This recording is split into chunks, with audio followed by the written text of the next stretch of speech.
अस्सलामुअलैकुम नाज़रीन, every times news में आप सभी का खैर मकदम है। Telangana auto drivers welfare association ने अपने मुतालिबात के पेश नजर खैरताबाद आरटीसी ऑफिस के सामने एक धरना मुनज़्ज़म किया।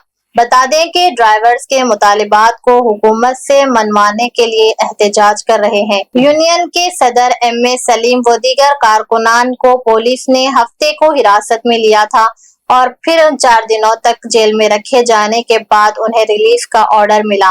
इस हवाले से मुख्तलिफ ऑटो ड्राइवर्स यूनियन के सदर और वो कारकुनान ने मुश्तरका तौर पर दोबारा एहतजाज करते हुए मीडिया के जरिए रियासत के मौजूदा कांग्रेस हुकूमत से मुतालबा किया कि वो तेलंगाना के ड्राइवर्स को पड़ोसी रियासत आंध्र प्रदेश की हुकूमत की तरह की सहूलियात और ताउन फराहम कराए। वेलफेयर एसोसिएशन का मैं प्रेसिडेंट हूँ ऑटो यूनियन की तरफ से। जो 2022 में टीआरएस गवर्नमेंट जो हमारे को 10 साल जो है ना, जो भी हमारे ऑटो ड्राइवरों के डिमांड्स नहीं पास करने की वजह से हम जॉइंट एक्शन कमेटी मिलके खैरताबाद आरटीसी ऑफिस के सामने हम धरना करें। धरने में जो है ना हम लोग को लिख जाके अरेस्ट करके जो है ना कोर्ट में केस डाले थे। तो मैं जो है ना 2 पेशियों को नहीं जाने की वजह से, जो मेरे वालदा का इंतकाल हुआ था और मेरे भाई का इंतकाल हुआ था, 2 पेशियों में नहीं जाने की वजह से मेरे ऊपर जो है ना अरेस्ट वारंट निकला और मेरे को नहीं मालूम था। तो टास्क फोर्स वाले आके हफ्ते के दिन मेरे को अरेस्ट करके सेंट्रल जोन चंचलगुड़े में जो है ना मेरे को अरेस्ट कर दिए। तो मैं जो है ना अब मीडिया की तरफ से ये बोलना चाह रहा हूँ कि अभी तो भी रेवंत रेड्डी साहब जो है ना, कांग्रेस की गवर्नमेंट आई, हमारे सभी ऑटो ड्राइवर के जो डिमांड्स है उनको जल्द से जल्द बुला के सॉल्व करना, क्योंकि जो फ्री बस आने की वजह से ऑटो ड्राइवर बहुत परेशान है। और जो है ना गवर्नमेंट नहीं आई हमारे को जो है ना कुछ 10 साल से केसीआर साहब हमारे को मीटर का रेट नहीं बढ़ाए और कुछ भी वेलफेयर स्कीम्स नहीं दिए हम लोगों को। हम ऑटो ड्राइवर की तरफ से बहुत परेशान है। तो हम जो है ना रेवंत रेड्डी के साहब की तरफ से कांग्रेस गवर्नमेंट से डिमांड कर रहे हैं कि हमारे ऑटो ड्राइवर के पूरे डिमांड सॉल्व करना बोल के आप लोगों के मीडिया के थ्रू में गवर्नमेंट को ये अपील कर रहा हूँ। Unity Telangana auto driver welfare association की तरफ से मैं हमारे सदर साहब का बहुत बहुत शुक्रिया अदा करता हूँ। हमारे तमाम ड्राइवर हमारे लीडरों का बहुत बहुत शुक्रिया अदा करता हूँ जो हमको ये टाइम में हमको पूरे दिन साथ दिए, उनका बहुत बहुत शुक्रिया। मीडिया का भी शुक्रिया अदा करता हूँ और मैं हुकूमत से ये गुजारिश करता हूँ, हमारी जो डिमांड्स है, हमारे जो मांगा है, हम जिद्दोजहद करते रहेंगे, हम लड़ते रहेंगे, हम चुप नहीं बैठेंगे हमारे ड्राइवरों के हाथ से। आप चाहे हमको ऊपर से प्रेशर डालो या दबाव डालो, हम डरने वाले नहीं, डराने वाले नहीं है।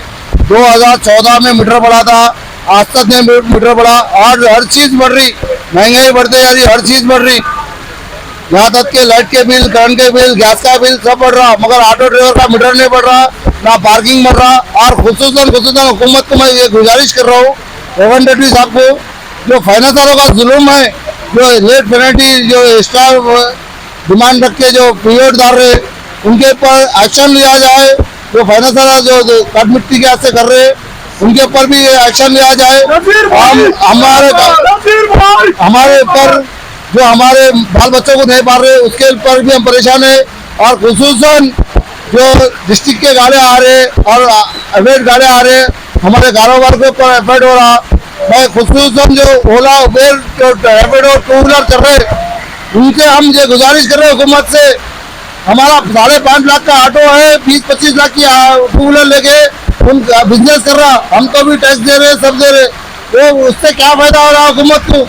हम गुजारिश कर रहे हैं ओला उबेर के जो रैपिडो मार रहे 2 व्हीलर के ऊपर, जिसके वजह से हमारे पेट के ऊपर लात पड़ रही, उसकी भी तकलीफ है और हमारे को फाइनेंसरों की भी तकलीफ है, जगह जगह पार्किंग की भी तकलीफ है। हम हुकूमत से ये गुजारिश करेंगे हमारे को जगह जगह पार्किंग प्लेस दिया जाए, हमारे को सहूलत दिए। शुक्रिया।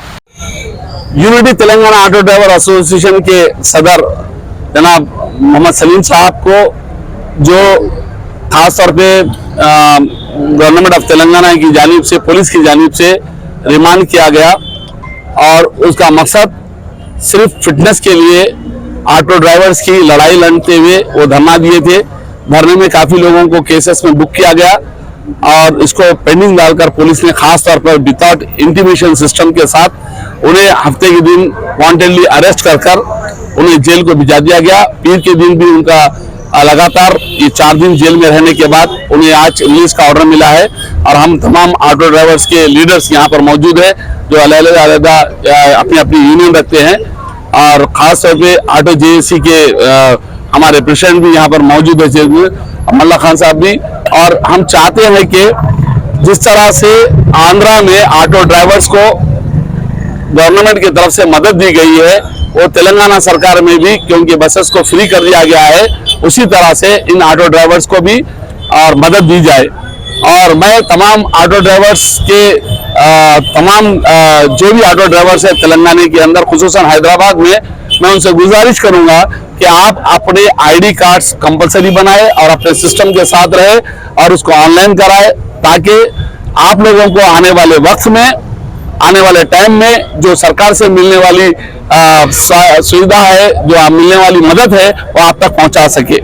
क्योंकि हम काफी ऑटो ड्राइवर्स चलते हैं पुराने शहर या नए शहर के अंदर, जिनके पास बड़ी मेहनत और मशक्कत से ऑटो चलाते हैं, मगर अफसोस के साथ ये कहना पड़ता है उनके पास लाइसेंस का फुकदान है। आप लोग लाइसेंस के साथ साथ एक अपनी हकूक के लिए लड़े और जदोजहद करें। और खास तौर पे अमल्ला खान साहब यहाँ पर, हमारे और भी लीडर्स मौजूद है, मैं ये तमाम लीडरों को फकदन वदन वो लोग आपसे बात करेंगे। हमारा मकसद भी खास तौर पे ये है कि फाइनेंस की लड़ाई भी इतनी बड़ी लड़ाई है कि सरकार हमें मदद नहीं करती, ऑटो लेने को देती नहीं। मोदी सरकार कहती थी कि 5 लाख रुपए देंगे एक फर्द को, एक ऑटो देने के लिए 1.5 लाख नहीं होती। वो ऑटो अगर हमें दिया गया है और खास तौर पे उसका परमिट ओपन कर दिया गया है, हमें शहर के अंदर ऑटोस को इलेक्ट्रॉनिक ऑटो के नाम पे रिलीज किया जा रहा है, मगर जो ऑटो पेट्रोल और डीजल से चलते हैं, जिसका डायरेक्ट फायदा सरकार को होता है, उसका आधे ऑटो का जितना भी पेट्रोल बेचा जाता है उसका फायदा सरकार को होता है, उसके बावजूद भी ऑटोस को परमिट नहीं इशू किया जा रहा है और इलेक्ट्रॉनिक ऑटो को परमिट इशू किया जा रहा है, उन्हें रिलीज किया जा रहा है। उस पर एहतजाज करते हुए हम चाहते हैं कि हर ड्राइवर को इलेक्ट्रॉनिक ऑटो से ही आप रिलीज कीजिए, आप दीजिए, ताकि आने वाले वक्त में बेरोजगारी दूर हो। क्योंकि अफसोस के साथ ये बात बताना जरूरी समझता हूं मैं कि एक शख्स AK-47 लेके जंगल को जाकर नक्सलाइट्स की हैसियत से 5-6 लोगों को मार देकर, पुलिस ऑफिसर को मार के आके IG DIG के लिए सरेंडर हो जाता है, तो उसे रिहेबिलिटेशन के नाम पे 5 चक्कर जमीन और 5 लाख रुपए दिए जाते हैं, और उसके बरखिलाफ एक ऑटो ड्राइवर को 1.5 लाख रुपए देकर उसकी फैमिली को पालने का मौका नहीं दिया जाता। तो अफसोस के साथ कहना पड़ता है, इस मुल्क में ईमानदार मेहनतकश लोगों की कदर नहीं है। ईमानदार मेहनतकश लोगों की कदर होना चाहिए, उन्हें उनका मुकाम मिलना चाहिए, उनको उनका हक देना चाहिए, और ये फाइनेंस के चुंगल से छूटना चाहिए, और साथ ही साथ पुलिस के जुल्म खत्म होना चाहिए, ट्रैफिक का जुल्म खत्म होना चाहिए, और इनके लिए हर मुकाम पे एक अड्डा होना चाहिए, एक प्लेस देना चाहिए, तभी जाकर। आज अफसोस के साथ ये कहना पड़ता है कि आज भी हम एयरपोर्ट के अंदर ऑटो ड्राइवर्स को एंट्री नहीं है, क्योंकि बदबख्ती है कि हम छोड़ने को दूर जाके छोड़ के आ जाना पड़ता है। क्यों? क्या हमें जाने का हक नहीं है? इसी वजह है कि वो 4 व्हीलर नहीं है, इसीलिए उनको एंट्री नहीं है। मैं चाहता हूं कि तमाम चीजों पे सरकार गौर करे और इनके हकूक इनको दिलाए। शुक्रिया। I scored a total of 993. State rank आया है। Alhamdulillah, it was a very best experience with MS. I'm very grateful to Latif sir and all my dear lecturers who have always motivated and supported us. It would not have been possible without the support of the faculties and the tests arranged by MS Junior College.